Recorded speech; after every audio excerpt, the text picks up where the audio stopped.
గర్వపడేటటువంటి వ్యక్తులు, మరి దేవుడు ఇష్టపడ్డాడు, వ్యక్తి కూడా దేవుణ్ణి ప్రేమిస్తున్నాడు, కానీ గర్వపడ్డప్పుడు దేవుడు విధించేటువంటి శిక్ష ఏమిటి అంటే, దేవునికి ఇష్టలైన మనుషుడు గర్వించినప్పుడు మరి దేవుడు విధించే శిక్ష ఏమిటి అని ఆలోచన చేసినాం.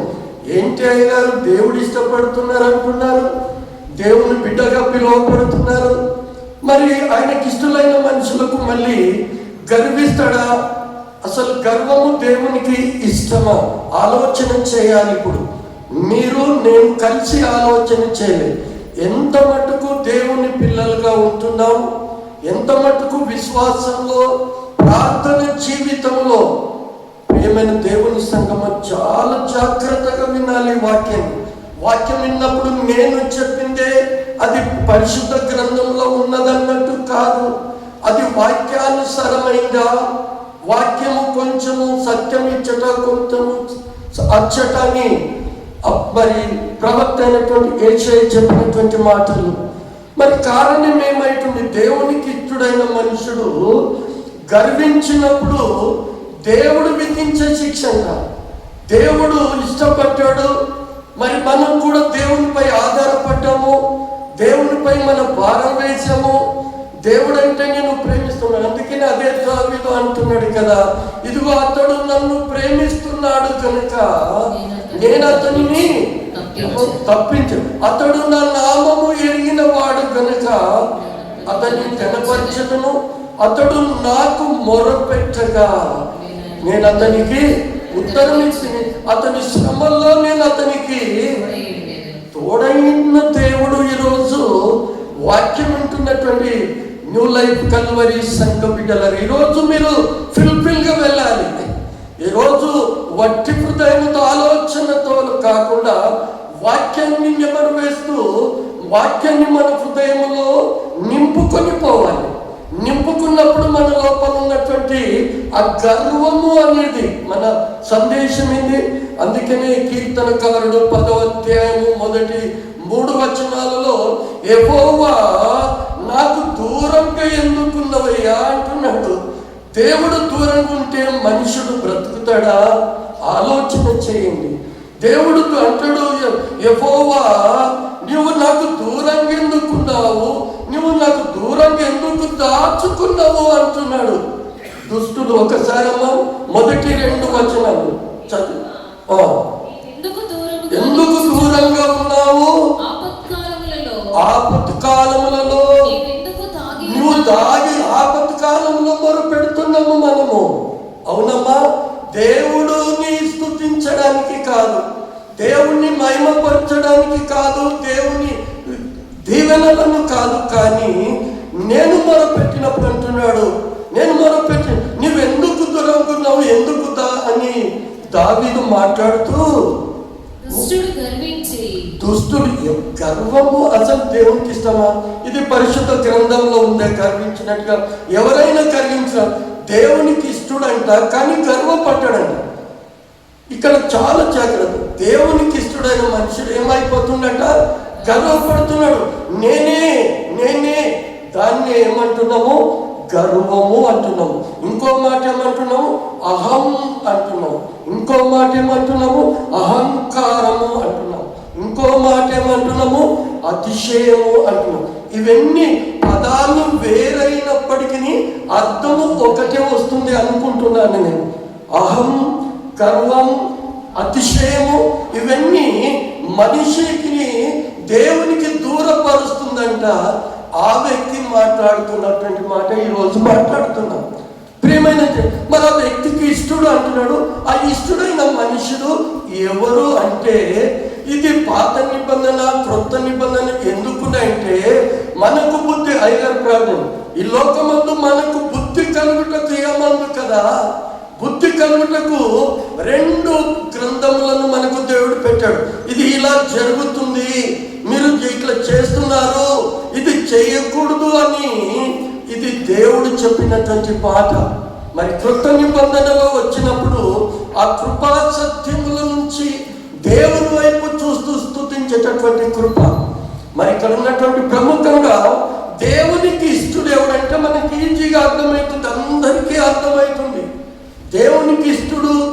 అందరి ఇష్టమే.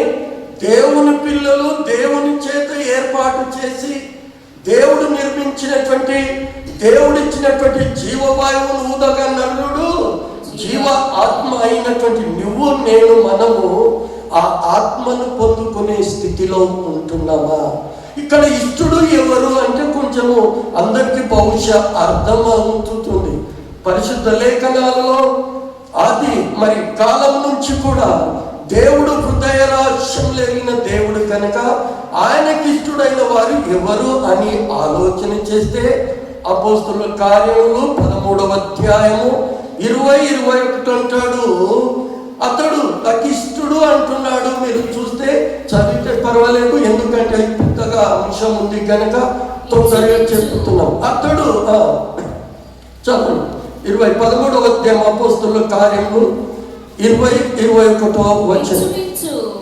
470 సంవత్సరములు ఇట్లు జరిగెను. అటు తరువాత ప్రవక్త అయిన సమూయేలు వరకు ఆయన వారికి న్యాయాధిపతులను దయచేసెను. ఆ తరువాత వారు రాజు కావాలి. 21వ వచనం చదవండి. ఆ తరువాత దేవుడు బెన్యామీను గోత్రీయులను కీషు కుమారుడైన సౌలును వారికి 40 ఇదంతా ఉంది. అక్కడ దావీదు గురించి వస్తుంది. 20 నుంచి ఏమొస్తుంది? తొలగించి రాజుగా నియమించి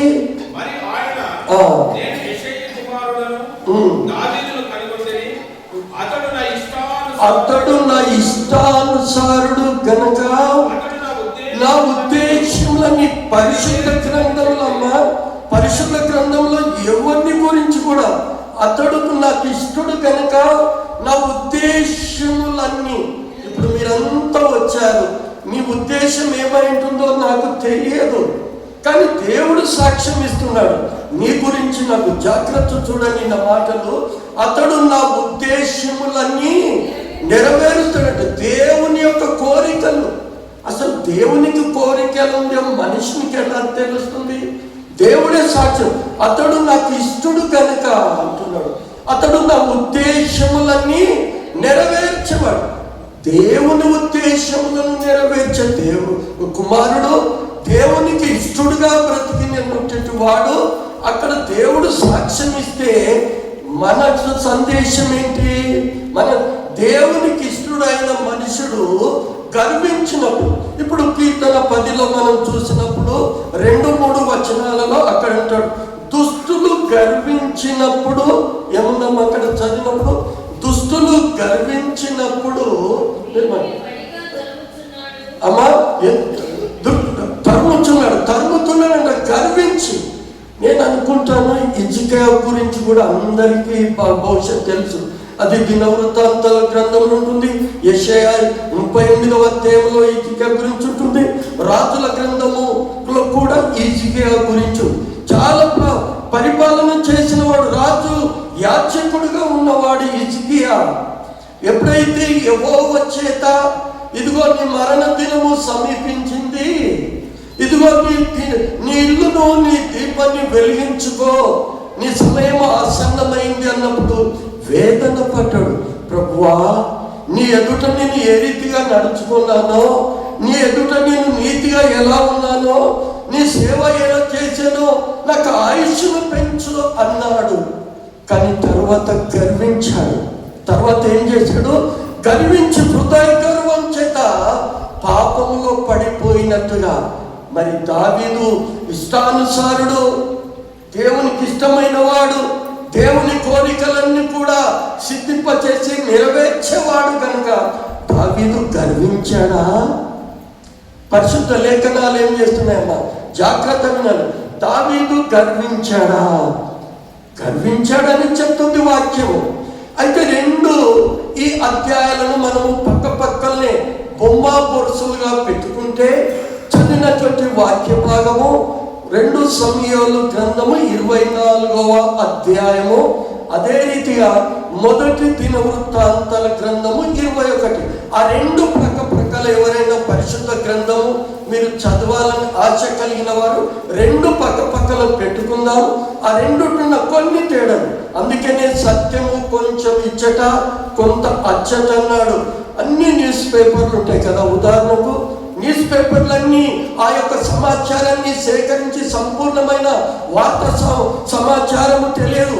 కొంత సమాచారము సాక్షి చెప్తే, కొంత సమాచారం ఈనాడు చెప్తుంది, ఇంకొక పత్రిక అంటే సంపూర్ణమైనటువంటి సమాచారము ఏ విధంగా అన్ని పత్రికలు చెప్తాయో అదే రీతిగా సమూయేలు తర్వాత దినవృత్తాంతాలు రాసినటువంటి గ్రంథకర్త ఆ 2 అధ్యాయాలను మనం బేరీజు వేసుకుంటే దావీదు గర్వించాడా? గర్వించినప్పుడు దావీదుకు దేవుడు విధించిన శిక్ష ఏంటి? అది ఈరోజు మనము జాగ్రత్తగా ఆలోచించాలి. అనేక వాక్యోపదేశము మరి వాక్యాన్ని ప్రకటిస్తున్నాము, 3 అయ్యగారం, ఒక్కొక్క వారము ఒక్కొక్కరము ఒక సందేశం వస్తుంది. ఆ సందేశం అంతా కూడా మన మనసులో ఉండాలి. ఇప్పుడు 1 సమూయేలు గ్రంథము 24వ అధ్యాయము మొదటి నుంచి మనము 13కు చదివినాము. అక్కడ 5, 6 వరకు చదివిన తర్వాత 10 నుంచి 10 వరకు ఇది 1 సమూయేలు గ్రంథములనేమో 25 వచనాలు ఉన్నాయి. మొదటి దినవృత్తాంత గ్రంథములనేమో 30 వచనాలు ఉన్న సారాంశాన్ని మనము ఈ కొద్ది నిమిషాలలో మనము ధ్యానించాలి. 2 సమూయేలు గ్రంథము 24వ అధ్యాయము ఎక్కడి నుంచి 6 వరకు చదివిన తర్వాత 10వ వచనం నుంచి 17 వరకు పూర్తి సమాచారం కొంత ఉంది.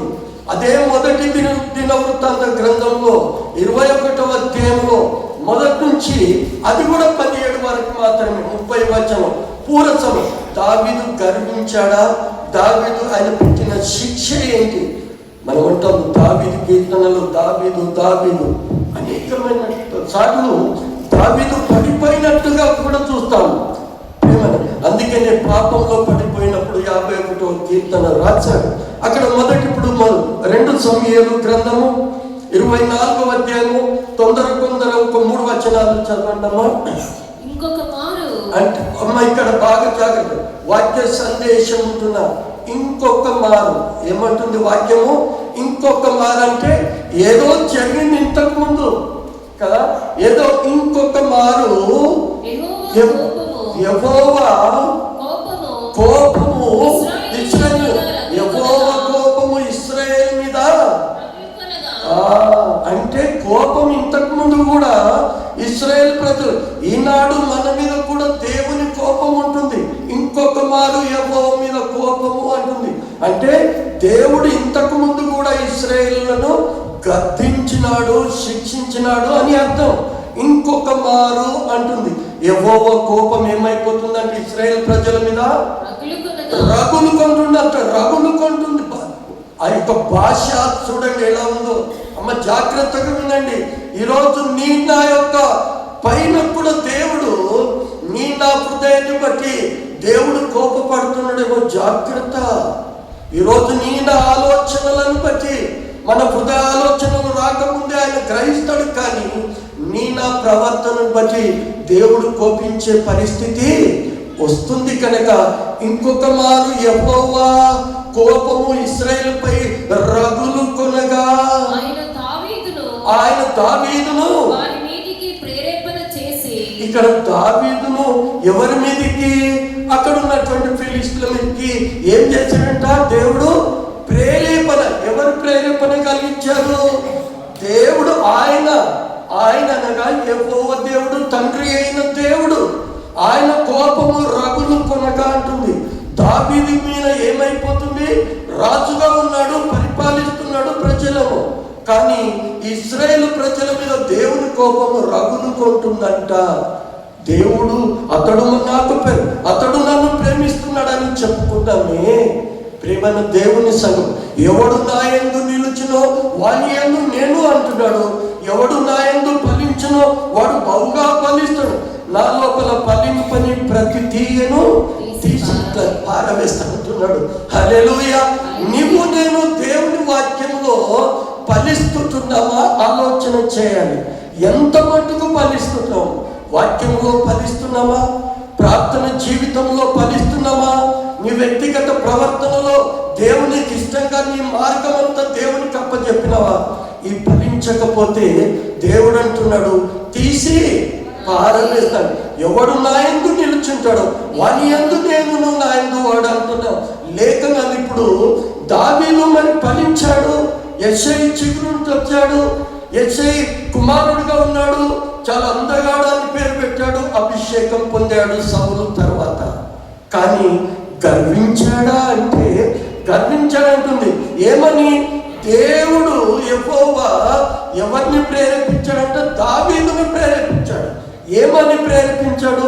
అయ్యా ఇదిగో సైన్యం ఉంది కదా మనకు, ఆ సైన్యాన్ని అల్లుడైనటువంటి యోవాబుతో చెప్తాడు. యోబు చెప్పి నీ వెళ్ళు సైన్యం అంతటిని లెక్కించు. సంఖ్యాకాండం నంబర్స్ కదా, 2 సార్లు లెక్కించాడు దేవుడు మోషే ద్వారా. అసలు లెక్కించడంలో తప్పేముంది? ఇక్కడ అంటున్నాడు గర్వించాడు. దావీదు అంటున్నాడు యోబుతో సైన్యాధిపతి కదా, నువ్వు వెళ్ళి సైనికులకు ఎంతమంది ఉన్నారో నువ్వు వెళ్ళి లెక్కించు అన్నాడు. కానీ ఆ సేవకుడుగా సైన్యాధిపతిగా ఉన్న యోవాబు ఇచ్చిన సమాధానము చాలా విచిత్రంగా ఉంటుంది. రాజు మాట వినాలి, రాజు పరిపాలన చేస్తున్నాడు, కానీ యోవాబు కొన్ని మాటలు మాట్లాడతాడు. కారణం ఏమిటంటే అక్కడ దేవుని చిత్తం కాదు. అందుకని లెక్కించినప్పుడు మోషే అది సంఖ్యాకాండము, ఇశ్రాయేలు ప్రజలు తిరుగుబాటు చేసి అరణ్యంలో 40 సంవత్సరంలో దేవునికి తిరుగుబాటు చేసిన ప్రజలంతా కూడా రాలిపోయారు, చనిపోయారు. తిరిగి 20 సంవత్సరాల లోపు ఉన్న పైవారిని లెక్కించాడు. లెక్కించు మనం. ఇక్కడ దావీదు కూడా ఏం చెప్తున్నాడు? మన ఉద్దేశము యోవాబుతో అయ్యా నువ్వు వెళ్ళి ఇప్పుడు 3-4 వచనాలు చదవడము. అందుకు రాజు సైన్యాధిపతికి యోవాబును పిలిచి జనసంఖ్య ఎంతైనదని నాకు తెలియగలనందుకై దాను మొదలుకొని బెయేర్షెబా వరకు దాను నుండి బెయేర్షెబా వరకున్న ఆ ప్రజలు సైనికులను లెక్కించమని ఎవరు చెప్తున్నారు? దావీదు చెప్తున్నాడు. అసలు దావీదు కలిగిన ఆలోచన ఎవరిది అమ్మా? అది దేవుని, యెహోవా దేవుని ప్రేరేపణ కలిగించాడంట. ఆయన కోపం, ఆయన ప్రేరేపింపక అంటుంది. 2 రకాలైన ప్రేరేపణలు ఉంటాయి. అందుకని 2 గ్రంథాలు ఇద్దరు ఎవరైనా తెరిచి పెట్టుకున్న తర్వాత ఇక్కడనేమో దేవుడు ప్రేరేపణ కలిగించాడు అంటుంది లేఖనం. తరువాత మా సాతాను చూడండి, తరువాత సాతాను ప్రేరేపించడం ఏంటి? ఆలోచన చేయాలి. ఇప్పుడు మన వాక్యాన్ని అక్కడ దేవుడు ప్రేరేపించాడు, నువ్వు ఆ సైన్యాన్ని ప్రజలను లెక్కించు అని. ఇక్కడ అంటున్నాడు తర్వాత సాతాను. అసలు సాతానుకు అధికారం ఉందా? దావీదునే ఎవరు? సాతాను ప్రేరేపిస్తుంది దావీదుని, దేవుడు ప్రేరేపిస్తున్నాడు దేవుడే. అంటే సాతానుది కరెక్టా లేకపోతే సాతాను చెప్పింది కరెక్టా? ఇక్కడ అందుకనే కొంచెం ఆలోచింపదగింది అన్నాను నేను. అవునా కాదు? ఇక్కడ దావీదును సాతాను కూడా ప్రేరేపిస్తుంది, అక్కడ దేవుడు ప్రేరేపించాడు. రెండిట్లో మనం ఏది కరెక్ట్ అంటాం. అందుకని వాక్యము సరిగా మనం ధ్యానించి హృదయంలో నింపుకొని పోవాలన్నాను. హల్లెలూయా. అమ్మ బోరు కొడుతుందా? ఈ పాత నిబంధనలకి వెళ్ళి వస్తుంటే కొంచెం, కానీ మన వ్యక్తిగత జీవితంలో మన ఆలోచనలు దేవుని ఎదుట ఎలా ఉన్నాయో గమనించాలి. చాలా మంది నేను వాక్యం చెప్తున్నాను, అబ్బా నేనే బాగా చెప్తున్నాను, నేను గర్వపడతాను, లేకపోతే నేను చాలా బాగున్నాను అనుకుంటాను. నేనే ఎవరి మీద పెద్ద ప్రాబ్లం కనుక నేను గర్వపడుతున్నాను కనుక వినవాళ్ళు ఉన్నారు, చేసేవాళ్ళు. ఈయన మిమ్మల్ని ఆనాడు మరి మోషే ఆరోనుల మీద కూడా ఎవరు కునియారు? ఎవరు లేదు. ఎవరు? ఆ యొక్క సహోదరి కదా, మిరియామే కదా, మిరియామే కుని. ఎందుకు? మోషే కూసు దేశపు స్త్రీని చేసుకున్నాను. తర్వాత దాతాను అభిరామును కూడా కునిగారు. నువ్వే పరిశుద్ధుడవా, మేము కూడా పరిచర్య చేస్తాము, మేము కూడా వాక్యం వింటాం, మేము కూడా పరిశుద్ధులమే, నీవేనా అని మోషకు ఎదురు తిరిగినారట దాతాను, అభిరాము, పెలేతు అనే వ్యక్తులు. ఏమైపోయింది? బాధపడ్డాడు మోషే. మీ ధూపార్తులన్నీ తీసుకురండి, దేవుడు ఎవరు వెలిగిస్తాడు ఎవరు ఆపేస్తాడో వాళ్ళే పరిశుద్ధులు అన్నప్పుడు నేరవిడిచి చనిపోయారు. ఎవరు? కోరావు సంబంధులు. ఈరోజు నా ప్రియమైన దేవుని సంగమా, హల్లెలూయా. మీరు అంతా నన్నే చూడాలి. అనేక నేను చాలా అందంగా కనిపిస్తున్నాను, ముసలోళ్ళగా కనిపిస్తలేను, అవునా బాబు? ఐఎమ్ యంగ్ కదా, చాలా జాగ్రత్త వినాలి. వాక్యంలో యంగ్, వయసులో ముసలోని అంటే 66 సంవత్సరాలు దాటిపోయినటువంటి వ్యక్తిని ఈరోజు మన వాక్యం వింటున్నాము. ఇక్కడ దావీదును ప్రేరేపించినప్పుడు దావీదు యోవాబుతో అన్నాడు సైన్యం లేదు. ఇప్పుడు 5-6 వచనాలు చదవమా. సమూయేలు గ్రంథము 24వ అధ్యాయం ముందు 3వ వచనం ఏముందాం అక్కడ? యోవాబు ఒక మాట అంటాడు దావీదుతో, జనుల సంఖ్య ఎంతున్నను నా ఏలిన వాడవైన నీవు బ్రతికి ఉండగానే దేవుడైన యెహోవా దాన్ని నూరంతలుగా చేయడా? అయ్యా ఇప్పుడు అవసరమా అంటున్నాడు సైన్యాధిపతి. ఎవరికి? రాజుకు. సలహా ఎవరు ఇవ్వాలి? రాజు సైన్యానికి ప్రజలకి ఇవ్వాలి, అవునమ్మా? రాజు ఇవ్వాలి. కానీ ఇక్కడ సలహా ఇచ్చేది ఎవరు? సైన్యాధిపతి అల్లుడే. ఎవరు? సెరియా కుమారుడైనటువంటి సెరియాకి ఎంతమంది కుమారులమ్మో? 3. ఆ పేర్లు గుర్తుండే పర్వాలేదు, చెప్తాను. యోవేలు, అభిషేక్, యోవాబు, వీళ్ళంతా కూడా ఆయన సెరియా కుమారులు, దావీదు యొక్క సహోదరులు. కనుక ఇక్కడ ఏముందంటే సైన్యాధిపతి దావీదుకి ఇస్తున్నాడు. ఆలోచన చేయలేము మీరు, అందుకనే మళ్ళీ చెప్తున్నాను.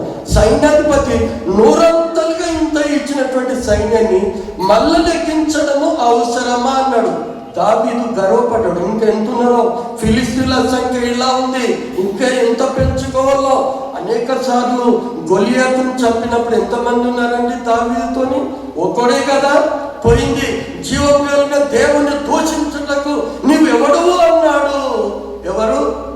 గొలియాతు. గొలియాతు ఎవరు అమ్మా? తిస్బీడ గొలియాతు 6 మూరల జానెడు, బలవంతుడు, రా అన్నాడు. అలాంటి బలము కలిగి అలాంటి గొలియాతును మరి ఫిలిస్తీన్లను ఓడగొట్టినటువంటి దావీదు ఇప్పుడు లెక్కించమని అంటే అనుమానం వచ్చింది, దేవుని మీద అపనమ్మకం వచ్చింది. ఈరోజు నీవు నేను కూడా ఆలోచన చేయండి. దేవుని మీద దేవుడు ఏం చేస్తాడో, దేవుడు ఎప్పుడు మాకు రక్షిస్తాడో, దేవుడు ఆశీర్వాదం నీ భారము ఆయన మీద మోపము, ఆయన నిన్ను గురించి చింతిస్తున్నా అన్నటువంటి దేవుడు ఇప్పుడు దావీదుకు మీద భారం వేసి ఏమంటున్నాడు? అదే దావీదు కదా 20వ కీర్తన 7-8 వచనాలు చెప్పింది. వారైతే రథములను గూర్చియు గుర్రములను గూర్చియు అతిశయపడ్డరు, మనమైతే యెహోవా నామమును బట్టి. మరి అలాంటి వ్యక్తి మనమైతే యెహోవా నామమున అంటున్నాడు. ఇక్కడ దావీదు అనుమానం వచ్చింది, నీవు లెక్కించు అన్నాడు. నూరంతలున్న సైన్యం ఉందయ్యా, ఇది అవసరమా అంటున్నాడు. ప్రియమైన దేవుని సంగమా, గర్వించినటువంటి హృదయం, నేను సైన్యాన్ని అభివృద్ధి చేసుకోవాలి, దేవుని మీద ఆధారపడలేదు, యుద్ధము యెహోవాదే అన్నాడు. కనుక యుద్ధము యెహోవాదని దేవుని మీద ఆధారపడక దావీదు సైన్యం ఎంతుందో లెక్కించమంటున్నాడు ప్రజలను. ఈరోజు నీ నా యొక్క హృదయ ఆలోచనలు ఏతున్నాయి? ఒకసారి అదే సమూయేలు గ్రంథము 10 నుంచి కొన్ని ఎందుకంటే దాని పేరు చూడాలి. ఇప్పుడు దినవృత్తాంతాలు జనసంఖ్య చూచినందుకై దావీదు మనస్సు కొట్టుకొనగా, దావీదు మనసు ఏమైందట? ఆహా, దేవుని ఎదుట నేను పశ్చాత్తపడ్డాడండి, గుండె పగిలిపోయింది. మరి నువ్వు మనము ఏమైనా తప్పు చేసినప్పుడు, ఒక ఆమెను నేను దూషించిన, ఒక ఆమెను అసూయపడ్డ, ఒక ఆమె గర్వం చేత తిట్టిన, ఎప్పుడైనా ఎవరైనా పశ్చాత్తపడ్డారండి? మీకు మీరు ఎవరికి చెప్పడు, నాకు నేనే. అవును, నా యొక్క మాటల ద్వారా, నా యొక్క గర్వం ద్వారా, నా ఆలోచనల ద్వారా నేను ఇతరులను తప్పును గద్దించాలి. మరి గద్దించాలి. అదే తిమోతి పత్రిక, నువ్వు గద్దించము బుద్ధి చెప్పమంటాడు. తీతు పత్రిక అయితే కుటుంబాలను పాడు చేస్తున్నాను. గద్దించము బుద్ధి చెప్పమంటుంది, తప్పును సర్దిద్దమంటుంది. కానీ అసూయ చేత, అహంకారం అంట, అసలు పరిశుద్ధ గ్రంథంలో అహంకారంగా అసలు దేవునికి ఇష్టమా కాదు చూద్దాం ఒకసారి అమ్మా. అదే సమేతల గ్రంథం తొందరగా 6వ అధ్యాయము 16, 17, 18 వచనాల్లో జ్ఞానైన సొలొమోను మాట్లాడుతూ సామెతల గ్రంథము 6వ అధ్యాయము 16, 17, 18 3 వచనాలు. యెహోవాకు అసహ్యములైనవి 6 కలవు. యెహోవాకు అసహ్యములు 6 అయినవి, అందులో 7 ఆయనకు ప్రియములు. 7 కూడా అసహ్యములట. అవేమనగా అహంకార దృష్టియు. అందులో మొట్టమొదటిది ఏంటంట, దేవునికి అహంకారం, అహం, అతిశయము. ఇది దేవునికి ఇష్టం లేదండి. నేనన్నవాడు ప్రపంచంలో ఎవడు లేడు, తనను మించిన వాడు ఉంటాడు. ప్రియమైన దేవుని సంగమా, అహంకార దృష్టి 7లో కూడా దేవునికి అసహ్యములని రాస్తాడు దేవుడు. అసలు ముందు ఏం నడుస్తుందట, ఇదే 16 సామెతల గ్రంథము 16వ అధ్యాయము అమ్మ. అక్కడ మొదటి రెండవ మాట 16వ అధ్యాయము 2వ వచనము 5వ వచనము తర్వాత 18వ వచనం. ఒకని నడతలన్నీయు 2వ వచనం, ఒకని నడతలన్నీయు వాని దృష్టికి నిర్దోషములుగా కనబడును. ఒకని నడతలన్నీ వాని దృష్టికి ఏంటంట, నిర్దోషము. వాని దృష్టికి మరి నీవు నేను ఆయన దృష్టిగా. అందుకనే ఈ స్థలమందు చేయి ప్రార్థన వైపు అంటాడు పేతురు భక్తుడు. ఇంకా చదవమది. యెహోవా ఆత్మలను పరిశోధించును. నీ పనుల భారము యెహోవా మీద నుంచుము, అప్పుడు నీ ఉద్దేశములు సఫలమగును. ఇప్పుడు 5వ వచనము 16వ అధ్యాయము 5వ వచనం. నాశన దినమునకు ఆయన భక్తిహీనులను కలుగజేసెను చేసి గర్వహృదయులందరూ. 5వ వచనం. ఇప్పుడు 18లో ఏమంటున్నాడు అదే దుస్తుల గురించి. 18వ వచనం 16వ అధ్యాయము. నాశనమునకు ముందు గర్వము నడుచును. ఎవరిని లేక నీవేంది నాకు అంటామా? మీరు కూడా నీవేంది కొట్లాడుతుంటాము. కానీ గర్వము మనిషికి రావద్దండి. ధనము బట్టి గర్వం రావద్దు, వాక్యాన్ని బట్టి గర్వం రావద్దు. నీకు నీవే అమ్మగారు ప్రార్థన చేసింది, నన్ను నేను తగ్గించుకుంటూ నీ నామం హెచ్చింపబడాలి. ఎప్పుడు తగ్గింపులనే ఉండాలి. ఆయన పైన వాడు అంటుంది లేఖనము. ప్రియమైన దేవుని నాశనమునకు ముందు ఏమి నడుస్తుందంట, గర్వము. అందుకని మొట్టమొదటి సొలొమోను జ్ఞానం అంటున్నాడు అహంకార గర్వము అంటుంది. అది దేవునికి అసహ్యం అంటుంది. మరి ఇప్పుడు దావీదు దేవుని దృష్టిలో గర్వించిన వాడయ్యాడా? ఇప్పుడు 10 నుంచి సమూయేలు గ్రంథం 10 నుంచి చదివితే ఎట్లా గర్వపడ్డాడు? జనసంఖ్య చూచినందుకై దావీదు మనసు కొట్టుకొనగా అతడు నేను చేసిన పని వలన గొప్ప పాపము పట్టుకొంటిని. ఆయన చెప్పుకుంటున్నాడండి. ఆయన ఏం చేస్తాడు? అందరిలో బత్షెబతో పాపం, అంతేనా? బత్షెబతో పాపం చేశాడు అంటున్నాడు. ఇంకొక కూడా ఆయన పాపమే కాదు, ఇంకేం చేశాడు? హత్య కూడా చేశాడండి. దేవునికి ఇష్టడు. ఆయన పాపమే కాదు, హత్య చేశాడు. ఎవరు? అదే బత్షెబ భర్త. సైన్యంలో ముందు నిలబెట్టి చంపించిన హత్య చేసిన వాడు కాదా? ఎంతటి విచిత్రం. అంతేకాదు గర్వించి సైన్యాన్ని దేవునిపై ఆధారపడకుండా గర్వించి అయ్యో నేను పాపం చేసిని, నేను తెలియక చేసిని. అమ్మ చదవండి. ఇప్పుడు నేను ఎంతో అవివేకిని దాన్ని చేసి తిని. యెహోవా కరుణించి నీ దాసుడైన నా దోషమును పరిహరింపుమని యెహోవాతో మనవి చేయగా ఉదయమున దావీదు లేచినప్పుడు అప్పుడు అంత వచ్చింది. ఒక్కడు వచ్చాడు, అక్కడ పరీక్ష పెట్టాడు. దావీదు, నా ఇష్టానుసారుడా, నా ఉద్దేశం ఇదిగో 3 నీ మీద పెట్టబోతున్నాను. 7 ఏండ్ల ఏంటంట కరువు, క్షామము. 7 ఏండ్ల క్షామము కావాలా నీకు? 3 నెలలు శత్రువులు నిన్ను తరుముతారు. శత్రువులు ఏంటంటే కుమారుడే అబ్షలోము తరిమిపోతే అరణ్యంలో పారిపోయాడు. ప్రియమైన దేవుడు గర్వించాడు. అయ్యో నా దోషము తీసేయ అన్నాడు. ఇక్కడ అంటున్నాడు గాదుతో వచ్చి, ఆ ప్రవక్త వచ్చి చెప్తున్నాడు దావీదుతోటి, నీకు నా పాపమును పరిహరించున్నప్పుడు ఉదయం లేచి పరిహరిస్తాను, క్షమిస్తాను, కానీ నువ్వు ఏది కావాలో కోరుకో అంటుంది అక్కడ 10వ వచనం. ఏంటంట? 7 ఏళ్ల శ్రమకాలము కావాలా, 3 నెలల శత్రువులు నిన్ను తరుముట కావాలా, 3 దినముల రోగము, తెగులు, రోగం అంటే తెగులు. అసలు చెప్పండి. ఇప్పుడు 15, 16 వచనాలలో అక్కడ అంటాడు దావీదు మాట అన్నప్పుడు, అందుకు యెహోవా ఇశ్రాయేలుల మీదికి తెగులు రప్పించగా ఆ దినము ఉదయం మొదలుకొని సమాజకూర్చపు వేళ వరకు అది జరుగుచుండెను. అందుచేత దాను నుండి బేర్షెబా వరకు 70,000 మంది మృతి నొందిరి. 70,000 మంది అక్కడ ఉంటాడు. 5 లక్షల మంది యూదులు, వీళ్ళంతా కూడా చనిపోయారు. అయ్యో ప్రభువా, ఈ యొక్క నిర్దోషమైన గొర్రెలు అంటాడు, వీళ్ళేం చేసిరయ్యా వాళ్ళనంత చదువు, నేను పాపం చేశాను, నేను తప్పు చేశాను, నువ్వు నన్ను శిక్షించు. ఇక్కడ ప్రేరేపించినప్పుడు, లెక్కించినప్పుడు ఎవరు ప్రేరేపించారు? దావీదును ప్రేరేపించింది ఎవరు? దేవునే కదా, యెహోవానే కదా ప్రేరేపణ చేసి లెక్కించమన్నాడు. బాగుంది. దినవృత్తాంతంలో చూస్తే మరి సాతాను ప్రేరేపిస్తుందా? అవునమ్మా. ఇప్పుడు దేవుని బిడ్డలను అనేక సార్లు చెప్పిన, దేవుని బిడ్డలతోనికి సాతాను రాదు. ఏం చేస్తుంది మరి? సాతాను శోధిస్తుంది. దేవుడు ఏం చేస్తాడండి? సాతాను ఏమో చూడు, చాలా మాటలు. సాతాను ఏం చేస్తుంది? తమ్ముడు శ్రీమోహన్ మీరు అంత, సాతాను ఏం చేస్తుంది? శోధిస్తుంది. దేవుడు పరీక్షిస్తాడండి. అబ్రాహాము ఏకైక కుమారుడైన ఇస్సాకును నువ్వు బలి అని పరిశోధించ, దేవుడు పరీక్షిస్తాడు. అందుకని యాకోబు పత్రిక 1వ అధ్యాయము 9, 12, 13 వచనాలలో యాకోబు అంటాడు.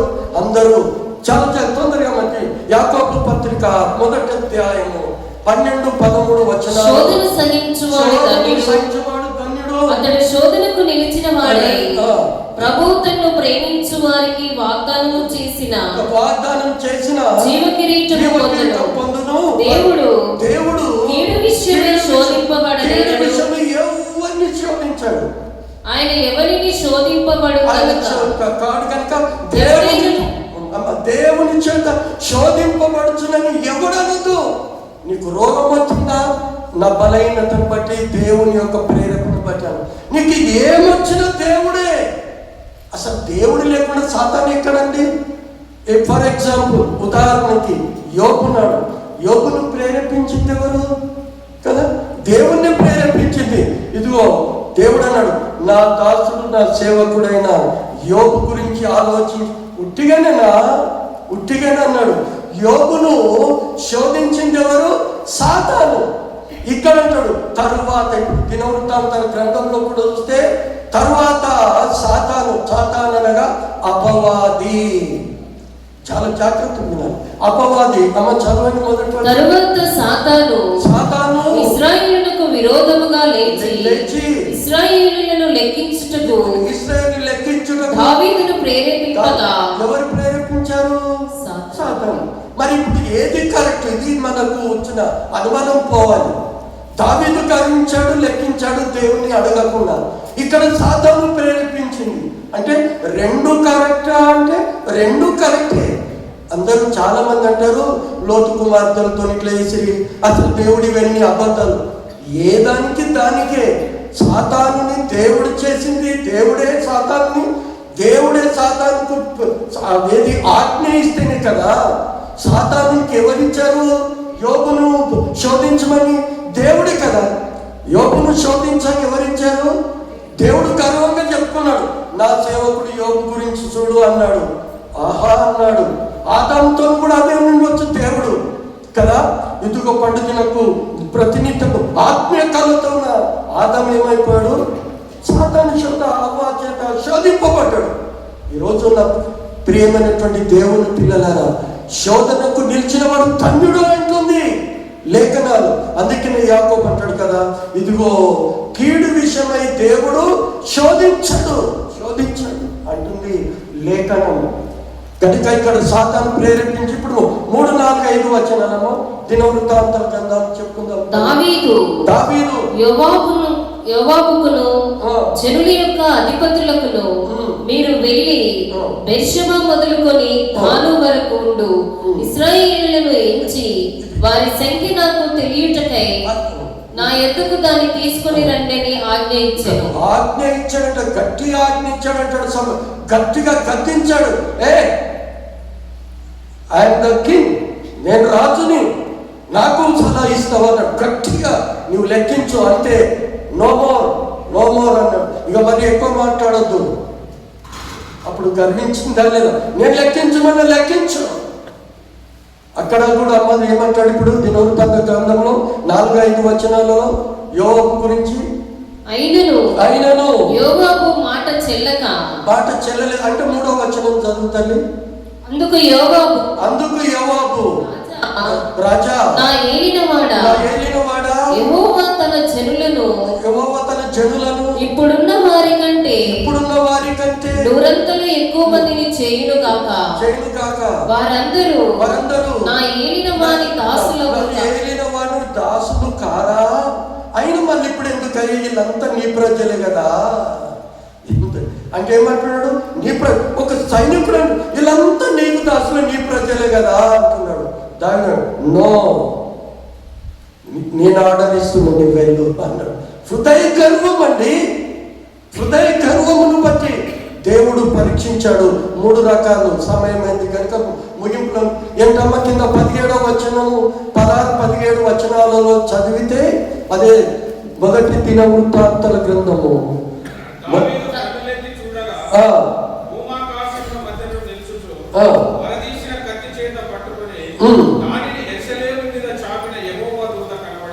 దూత కనబడేను,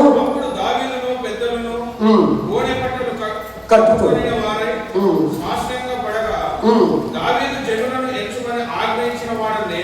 దావీదు చూడండి, ఆజ్ఞ ఇచ్చేవాడు నేనే కదా అని ఒప్పుకుంటున్నాడు. ఒప్పుకోవాలి. అందుకని జ్ఞానైన సొలొమోను 28వ అధ్యాయము 13 ఒక మాట అంటాడు. నోటికి రావాలి కొన్ని మాటలన్నీ. మనము we are the children of God, మనము దేవుని పిల్లలము. ఏమంటాడు? నోటికి రావాలని చెప్పాను. అతిక్రమములను దాచిపెట్టువాడు వర్ధిల్లుడు, కానీ వాటి ఒప్పుకొని విడిచిపెట్టువాడు కనికరింపబడతాడంట. ఒప్పుకోవాలి. ఎవరు ఒప్పుకోను? ఏమైనా తప్పు చేస్తే నేను తప్పు చేసిన అంటావా? నేను ఎందుకు తప్పు చేసిన? నువ్వే అన్నావు. ఇది మంచిది కాదు దేవుని దృష్టిలో. మనం ఏం చేసినా దేవుని బిడ్డలుగా దేవుని ఎదుట నిర్దోషులమును పరిశుద్ధులం ఉండవాలని ఎఫెసీ పత్రిక 1వ అధ్యాయము 6, 7 వచనాల్లో మొత్తం చెప్తాడు. దేవుని కుమారులుగా నిర్దోషులము పరిశుద్ధులమై ఉండాలంట మనము. అన్నప్పుడు మనము తగ్గింపు జీవితం. మన దేవుని పిల్లలను తాగండి. వీరేం నేనే కదా ఆజ్ఞించను, నేనే కదా పాపమును చేసింది.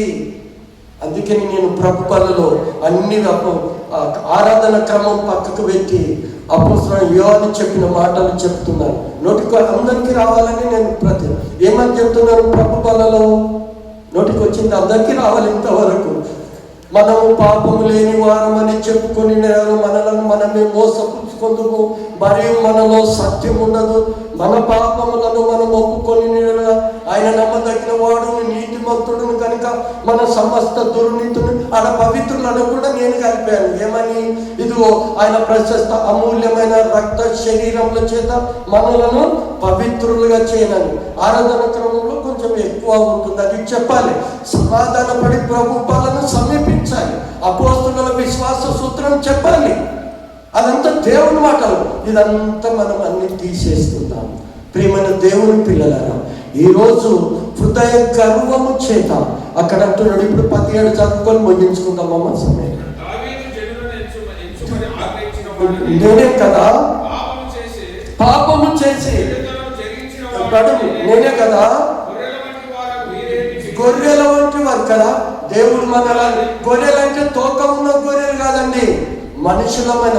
నా గొర్రెలను మేపన్నాడు పేతురుతోన. పేతురు, నువ్వు నన్ను ప్రేమిస్తున్నావా? యోహాను సువార్త 20, నువ్వు నన్ను ప్రేమిస్తున్నావు. అవును ప్రభువా, నీకు ఎంత మర్యాదతో అంటున్నాడు. అవును ప్రభువా అన్నాడు. చివరికి వచ్చే 3వ వచ్చే వరకు వెచ్చడమన్నట్టు బాధపడ్డాడు. నీకు అంత తెలుసు కదా అన్నాడు చివరికి వస్తే. అందుకే నేను పేతుతో ఈరోజు నా ప్రియమైన దేవుని పిల్లల గొర్రెల వంటి ఈ ప్రజలు ఏం చేసేది నేనే కదా అన్నాడు. అప్పుడు 3 తమ్ముడు కంటిన్యూ చేస్తాడు. ఉండకుండా మనల్ని చేశాడు.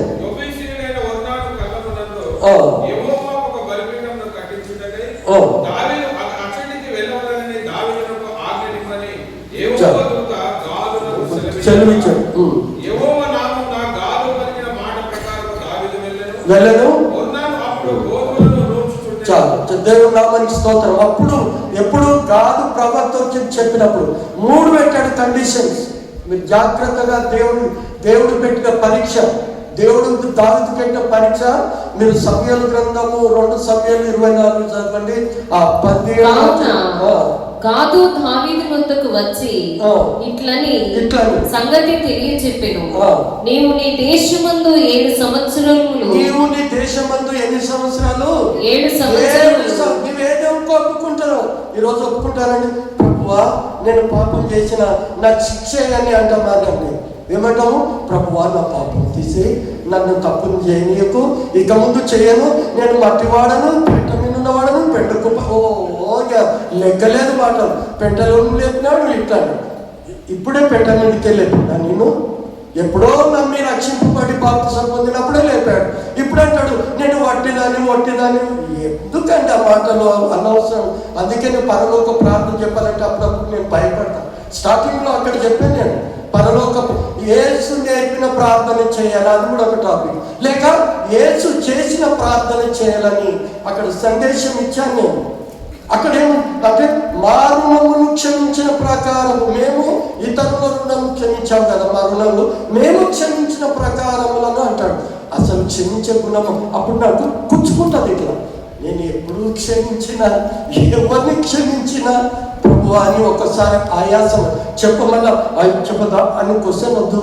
ఆ మాటను బట్టి నాకు నేను నొచ్చుకుంటున్నా ప్రేమను. అప్పుడు 7 సంవత్సరాలు అమ్మ చదువు అది ముగించుకుని 7 సంవత్సరములు క్షామము కలుగుటకు ఒప్పుకొందువా? నిన్ను తరుముచున్న నీ శత్రువుల ఎదుట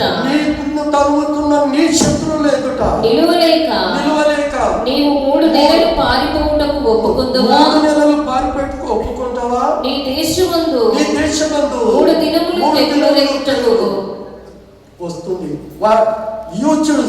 దేవుడు ఏం చేస్తాడు? మళ్ళా దేవుని మీద అడుగుతున్నాడండి. జీవ మరణములు ఆయన వశం ఉంటుంది. జ్ఞాని అయిన సొలొమోను అంటాడు 18వ సామెతలో, జీవ మరణములు నాలుక వశం. దేవుడు 2 పెట్టాడు.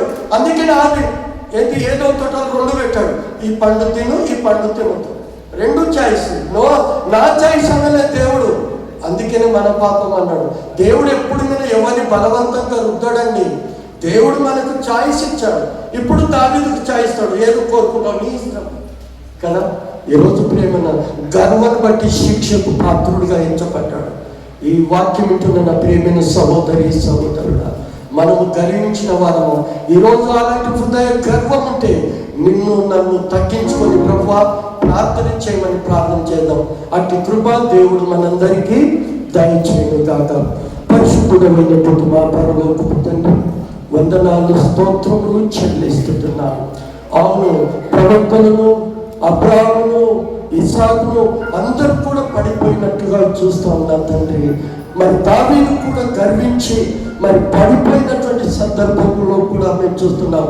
అలాంటి స్థితిలోనికి మమ్మల్ని నడిపించకుండా మమ్మల్ని మేము సరి చేసుకొని, మమ్మల్ని మేము సరిదిద్దుకొని ఇదిగో విశ్వాసంలో ప్రార్థన జీవితం కలిగి జీవించుటకు మీ కృపను మాకు అనుగ్రహించమని మా ప్రభువైన యేసుక్రీస్తు పేరిట వేడుకుంటున్నాము తండ్రి. ఆమేన్, ఆమేన్.